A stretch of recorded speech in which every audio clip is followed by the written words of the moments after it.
Well, what's going on, everyone? Jason over at Max Transport. So this is a quick example of a cargo-worthy 20-foot container. This is 20 foot long, 8 foot wide, 8.5 foot tall, which is standard. This is a wind and watertight high cube 40. This will be 9.5 foot tall. Hard to tell for perspective, but I mean, kind of see a little bit in the video. That's actually 9 foot 6 inches tall. Standard is 8 foot 6 inches tall. You can get both containers, a 20 and a 40, and higher, low or standard.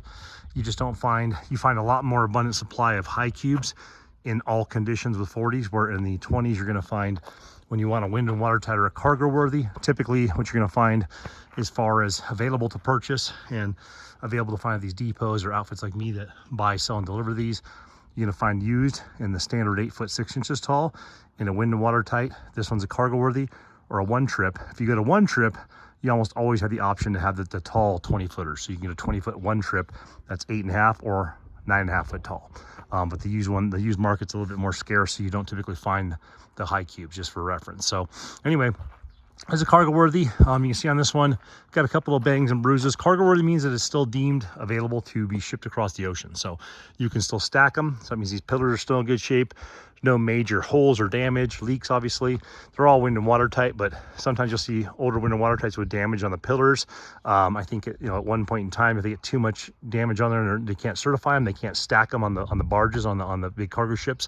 That's when they take them and decommission them a lot of times, or just because of age or the seals, things like that are starting to get rough. So, like you say, this is a wind and watertight. You can see the seals are pretty nice on that one. You got a little bit of rust and patina up there, but the seals are nice and clean. These ones is nice and clean. Some of my wind and watertights, you'll see that the seals are getting a little bit messed up. It's got a little bruise right there, but that's not a patch. Typically on a cargo worthy, I don't have patches. On wind and watertights, you'll see patches done by the ports or some of the depots, where if this had a big hit right here, they would cut that section out and weld in a new patch.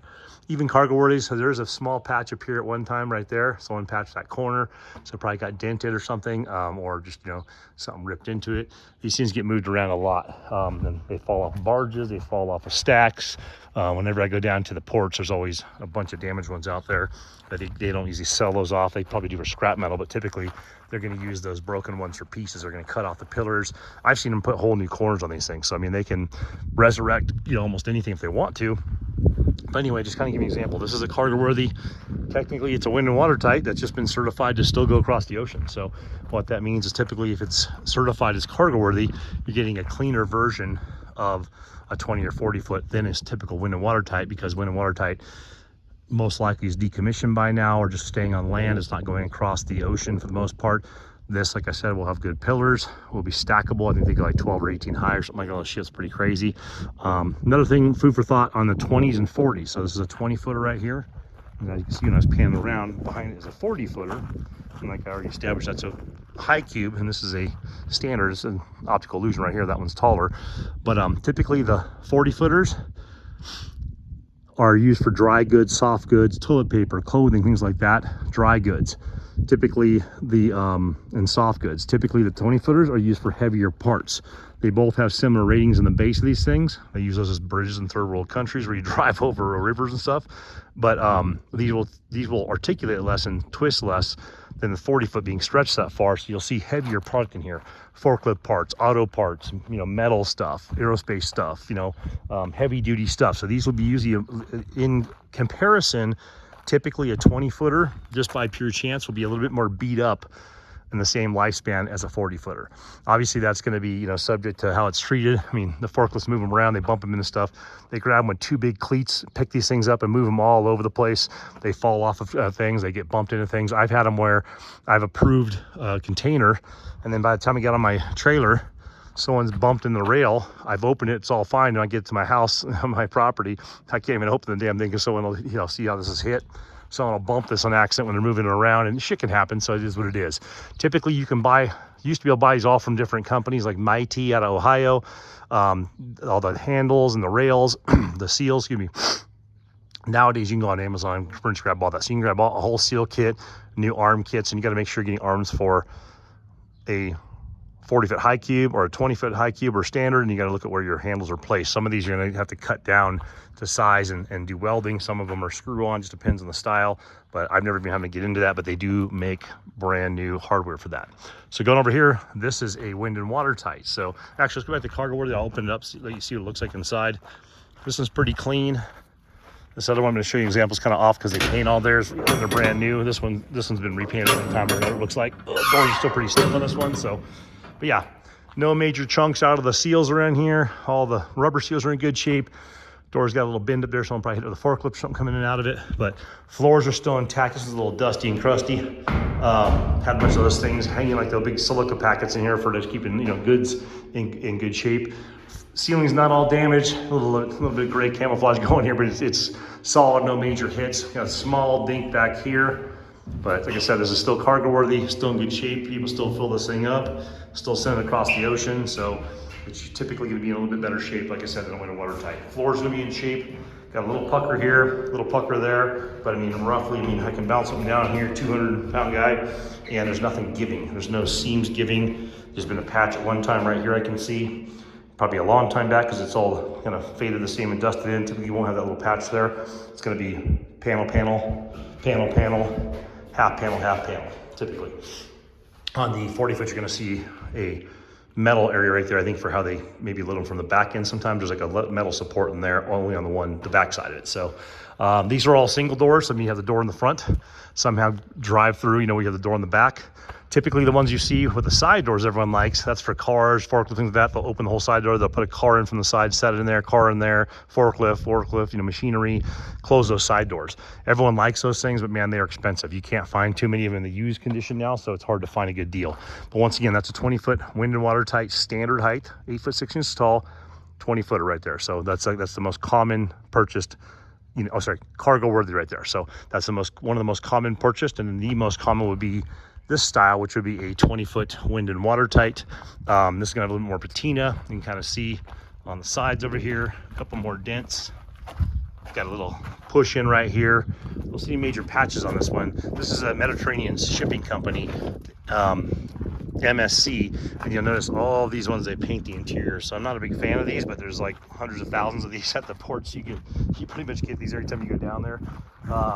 I'll show you the inside the part I don't like about them, but this is a wind and watertight, so probably been on the ocean or being transported back and forth for 18 to 20 years. You can see once again, that has a nice clean patina, not too much dents or some scrapes and stuff like that, but this has got a lot more bangs and bruises, a lot more twists and turns.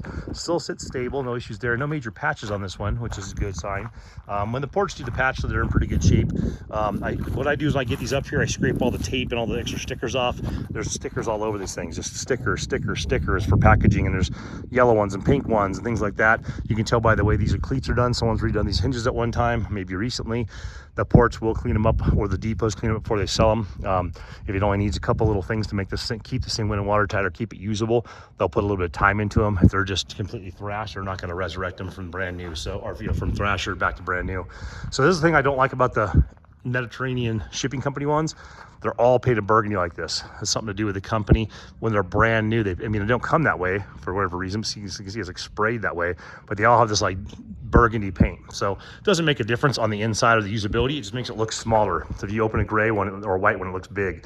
This burgundy always makes it look smaller for customers when they walk in. But anyway, and they always just splatter paint all over the place. It's not a clean job. But every one of these yellow Mediterranean sea company or shipping companies will always be burgundy inside. Something to do with the company. That's just how they do them. So got a little bow on the roof here, nothing crazy, but just over time, probably been banged. Fork will come in and lift something, hit it, trying to get something out. I mean, just shit happens. They always check the seals, make sure they're all sealed on the edge there, sealed back in here, sealed back in here. This one has 4 vents. Typically they have 2. There's a vent there, then there's a vent in the front corner and on both sides as well. Typically they have 1 in one corner and 1 in the opposing corner in the back. That's standard, but this is a wind and watertight. This is kind of what you'd expect. So this is the most common is a 20-foot wind and watertight in my area. People want to use them to store their goods, keep things secured, throw a hot rod project in there, put their UTV in there, use it for dry goods, put them in the ground as a bunker. I mean, you name it, they do it. So I'll show you what the top of this roof looks like. This is kind of a standard condition wind and watertight, what you normally see. I'll get up here without flying off. If I fly off, it'd be a pretty good video though. Yeah, so here's what the top looks like. pretty standard. There's no guarantees how those will look. I mean, you can see it kind of bows up right there from, like I said, a forklift probably lifted something aside and hit it, and it just said, well, it's good enough. If it doesn't break, they're not worried about it. And basically these cleats are a little higher than the roof. That's what each of these sit on top of each other. So you can still sit another container on these cleats and it won't even touch that part in there. It's basically, if you look down here, the same cleats on the bottom gives it about an 1.5 inch gap on the bottom, 1.5 inch gap right there on the top, so they can have a little bit of leeway on here and still work. So, but anyway, that's what a window watertight looks like. That's what we typically carry up here because people want the best container humanly possible for the cheapest price. And believe it or not, that doesn't really transpire into a realistic equation typically. So I go down and pick up the best ones I can. Of the batch, this is the cleanest. I mean, so if this is the cleanest, imagine what some of those other ones look like. Some of them have big cuts out of them and replacements, even though that's fine. Just looks uglier. Some are just completely surface rust down the whole side of them. You gotta figure this thing's probably been in use in the ocean back and forth for 15 to 20 years before they decommission them. So I mean, you know, that's got 20 years just getting its ass kicked, going across the seas over to somewhere else, getting sit in some yard, getting banged around with, you know, different types of forklift drivers that could care less about the product. So some probably do care, but like I'm saying, it's not like their job to make them all pretty. They're just moving cargo around. So that gives you an idea. And what I'll do, I'll open this one up real quick since we're standing here. This is a 40-foot wind and watertight high cube. Let me set you down for 2 seconds here.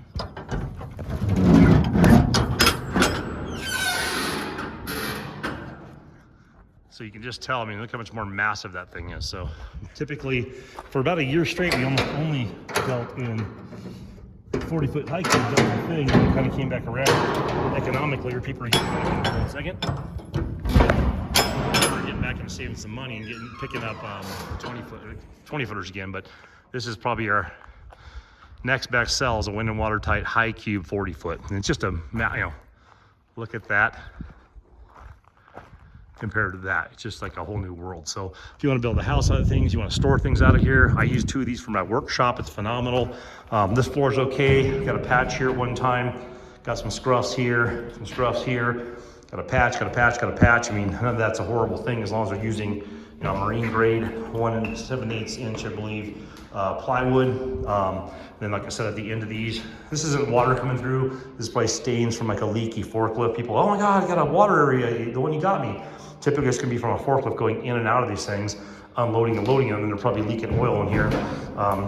You see this metal section right here. I don't really understand why they do it, but all the 40-footers do have that. I'm thinking it's of the way they load. Maybe they load them from the rear to get them in tight spots, I'm not sure.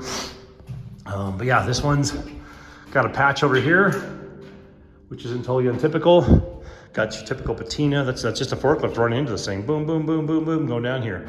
Hard, you know, hitting the Mexican restaurant for lunch and throwing back a couple of margaritas and getting back on your forklift. Not the best forklift driver, maybe new, I don't know. So, but this is over the course of a, you know, 15, 20 years lifespan of this thing being used to ship things across the ocean. So it's gonna get some bumps and bruises. So these corners, I can see this one's had a little dent in there. So the dent at one time has had a little bit of rust going on there. That rust doesn't mean water came through the top.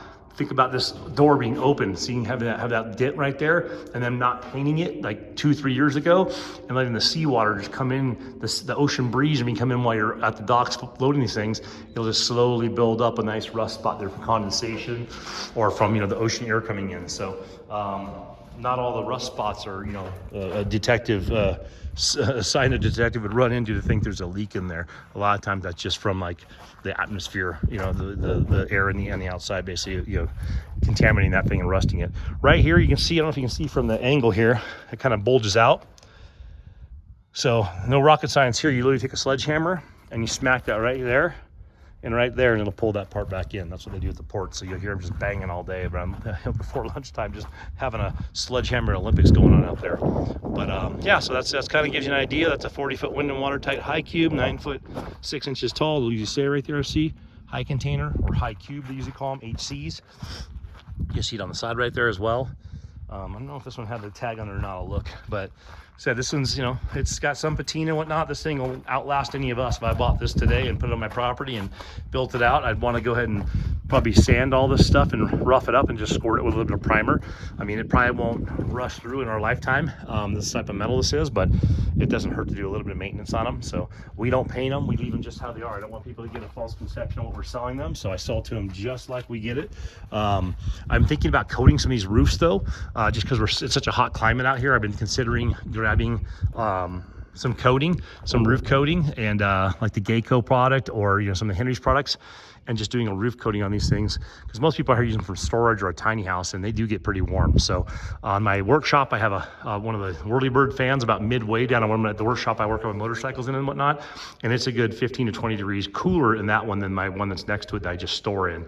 So the Whirlybird makes a big difference. The problem with that is the Whirlybird, when you cut the hole up here, we live up in monsoon area, so when you get good storms blowing sideways, it's going to blow into the top of the vent. You're going to get some moisture inside there. It hasn't affected me, and I basically, where the moisture comes in, I just have an area where I don't have a bunch of stuff in. It's kind of similar. These would be right here, and I'm not even worried about the floor. It's such a little bit amount of moisture, it doesn't matter. But yeah, when you do put a Whirlybird on here, it does cool them off. There's people called like the Container Guy on YouTube up in Canada. He's made some really cool products where he has some vents that go on the sides of these things that are, you know, corrugated like the sides and are designed to go right in. You cut a hole, put it in, it fills right in the void. So you can do some side vents to ventilate these things and cool them off too. 2 Whirlybirds would probably be ideal, but once again, the Whirlybirds, once you cut a hole in the roof, I mean, it's not watertight anymore, so you gotta want that. So like I said, we're not modifying them. We give them to them exactly how you buy them. People always ask me about the weight and stuff too. Usually all the specs right here. So there's your pounds. 4980 is what this thing weighs, 4,980 pounds. There's also, like I said, there's the height, 9'6", height in this one, 8.5. So it tells you right there. This will give you information on when this is built.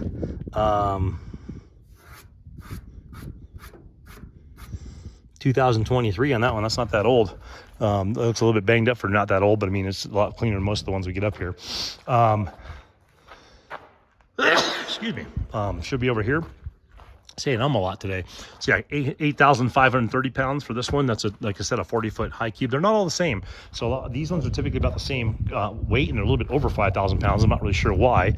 So yeah, 5,000. These are always about 5,030 or 5,040, the same company. Why are they 10 pounds off? I have no clue. Why are they typically 40 to 50 pounds more than any other competitor's container? I'm not really sure either.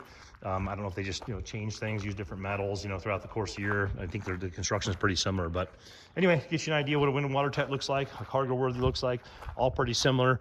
Like I said, probably the best bang for the buck, 20-foot wind and watertight. Next best, the best bang for your buck across the board cost-wise will always be the 40-foot high cube wind and watertight, because you can't buy 2 of these for the price of 1 of these, but you have to have space for this basically. And there's also restrictions. A lot of areas, even out in rural areas, if they have restrictions, they'll allow a 20-foot footprint, 20-foot by 8-foot. They won't allow the 40 by 8-foot in certain areas. I don't know those areas. You have to do your own due diligence. People always ask me on my YouTube channels and on my Facebook accounts. You have to do your own due diligence. I'll deliver it to you. We'll stand behind our pricing. We'll take care of you. We'll answer any questions you have, except for the permitting, things like that. That's all in your court to figure out. Right, and guys, if you need a container, please give us a call. Like I said, we're a family operated business. It's me and my boys. We are expanding next year. We're going to be, we've already outgrown this property numerous times over. It was never intended for this. So we're looking at a 40-acre property we're going to advance to next year, and we'll start doing a storage facility out there as well as the containers. So, but anyway, for containers, if you have any questions, please give us a call. We operate from pretty much Payson north, Payson, Arizona, up north all the way into New Mexico. I don't do so much below that, but if you have a need for one down in Southern Arizona or Southern California area, or, you know, Central California, I do have a lot of contacts, and you're welcome to call me and give me the option to do business with you. If I can't get to your area, I usually don't just blow you guys off. I usually, you know, give you a contact for someone I know that you can trust down there, that you can get hold of a real person that will call you back, give you quotes, and follow through. You shouldn't have to give a deposit. All of us kind of operate that way. A lot of scams out there in this industry. You should be able to just request what you want, get the information, get the quote, and then usually I have people call me on my phone to solidify. Facebook Marketplace is kind of full of bots and fake people, so I usually make someone call me, give me actual address, and just commit to it. We don't require deposits for these things. I don't really care about that if you don't show up for some reason on your property. It's never happened to us before, but if it did, there's always someone else that wants that container. We're never at a loss for customers. Right on, guys. 928-243-3443. Feel free to give me a call if you have any questions. Thanks.